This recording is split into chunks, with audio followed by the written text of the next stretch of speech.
Buenas tardes, licenciada Carolina. Yo soy Marisa Alcobruni, profesora de Educación Física, futura licenciada, eso espero.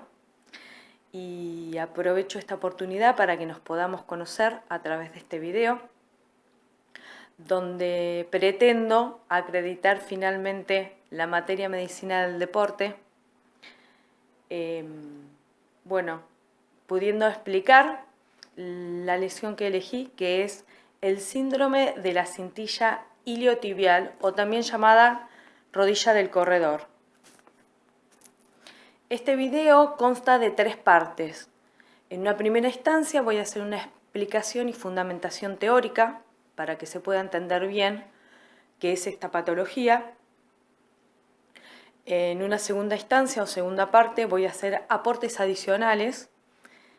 Y en una tercera y finalmente me gustaría hacer una apreciación reflexiva a modo de conclusión personal y cierre. El síndrome de la cintilla iliotibial representa más del 10% de las lesiones asociadas a los corredores de fondo. Esto quiere decir a aquellas personas que realizan una carrera a pie en distancias mayores a 21 kilómetros, aquellas llamadas de trail o ultra trail. El deportista presenta un dolor en la zona lateral de la rodilla que se produce al cruzar la misma constantemente cada vez que da un paso en la carrera. Veamos ahora desde lo anatómico y lo funcional cuál es el mecanismo de producción de la lesión. Bien, veamos la imagen. La banda o cintilla iliotibial es el tendón plano que se forma como continuación del tensor de la fascia lata del muslo que cruza la rodilla.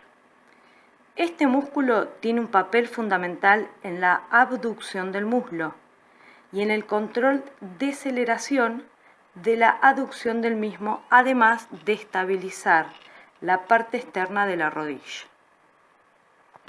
¿Qué quiere decir esto? Que la fricción se da en el borde posterior de la banda iliotibial y el reborde del epicóndilo femoral externo del fémur para originar este síndrome. El roce constante es máximo con la rodilla en flexión a 30 grados, cuando el ritmo de la carrera es lento y está más tiempo en ese rango de movimiento.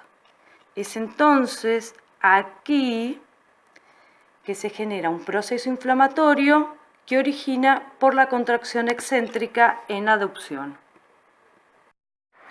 Podemos observar en la siguiente imagen dónde es que aparece localizado el dolor.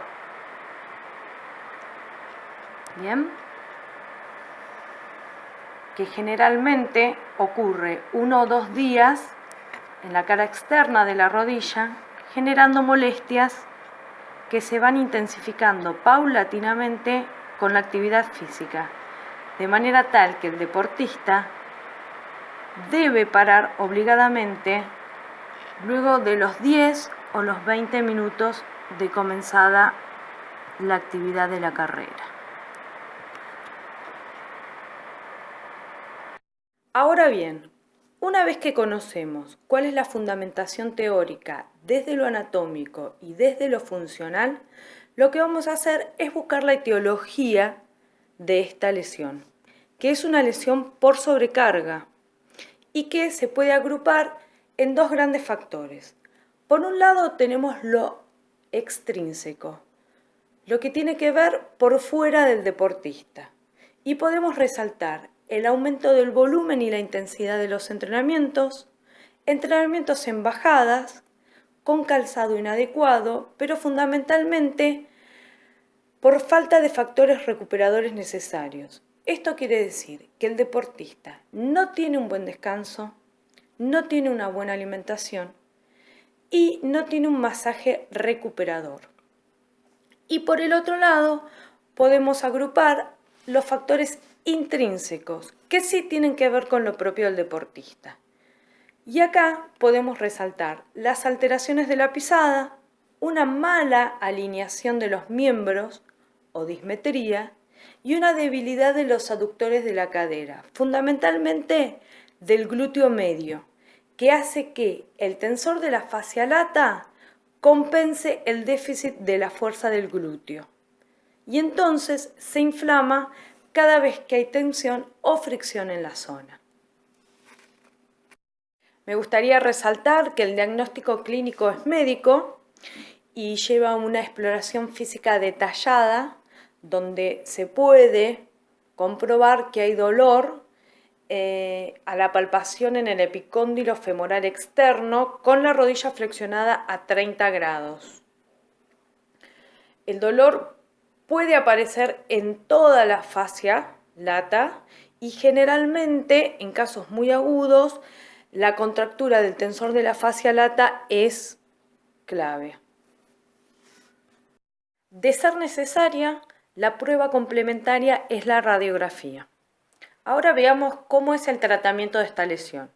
En principio, la primera medida que se debe tomar en cuenta es dejar de correr, por lo menos durante las 2 primeras semanas de diagnosticado el síndrome. La dificultad que presenta el dejar de correr es que muchas veces se pierde la capacidad aeróbica, pero una opción saludable puede llegar a ser practicar natación sin patada. Otras medidas antiinflamatorias pueden ser el hielo, los antiinflamatorios vía oral, las infiltraciones con corticoide y la fisioterapia. En cuanto respecto a los profes de educación física, el estiramiento, la liberación miofacial, el fortalecimiento muscular de los miembros inferiores, pero fundamentalmente de los aductores de la cadera y principalmente de los glúteos, que son los que van a compensar al tensor de la fascia lata en exigencia, una vuelta paulatina con progresiones metodológicas y la prescripción, de ser necesario, de plantillas ortopédicas en caso de que sea mala la pisada del deportista. A modo de agregado, en esta segunda parte me gustaría compartir 2 opciones más súper valideras a mi criterio. Una de ellas es un muy buen fortalecimiento de la musculatura del core o núcleo que nos permite mantener la postura erguida y no compensar en otras articulaciones el déficit de la falta de fuerza. Y también les dejo un video pequeño donde se muestra la liberación miofacial con foam roller, sobre todo el tensor de la fascia lata. Conocidos y que son más recomendables para tener una buena elasticidad de este músculo, se realiza con un rodillo roller foam, como el que estáis viendo, y en la posición que tiene nuestro paciente. Tiene que estar de una forma tumbado lateral sobre el rodillo, apoyando parte de su peso en esta pierna, dejándose caer, y parte del peso también en la mano derecha, que va a ser la que vamos a utilizar para mover hacia adelante y hacia detrás. El paciente, para ir estirando el músculo, lo único que tiene que hacer es rodar junto con el rodillo el máximo de movimiento que pueda, ayudándose con su otra pierna y generar este estiramiento. En este momento estamos produciendo que las fibras del tensor de la fascia lata, en el caso de que se encuentre acortado y que se encuentre un poco más tenso, se estiren y ganen en elasticidad. Es muy recomendable realizarlo unas 10 veces por repetición y hacer 3 series. Para finalizar este video, voy a hacer una apreciación personal con una reflexión que tiene que ver más con lo personal como deportista que como profesional, y tiene que ver con que empecé a correr.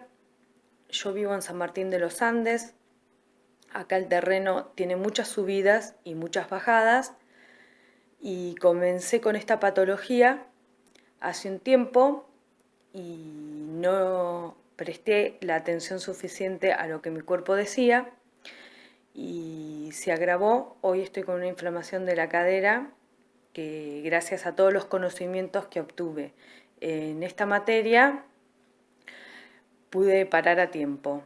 lo que quiero decir es, más allá de ser deportista, la visión como profe de educación física es respetar las progresiones metodológicas y los aumentos de intensidades progresivos y hacer un poco caso a lo que el cuerpo y el dolor implica para no llegar a agravarlo en otras patologías asociadas.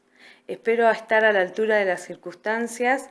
Vuelvo a agradecer la oportunidad que se me dio por recuperar esta materia. Espero que sea conforme el video.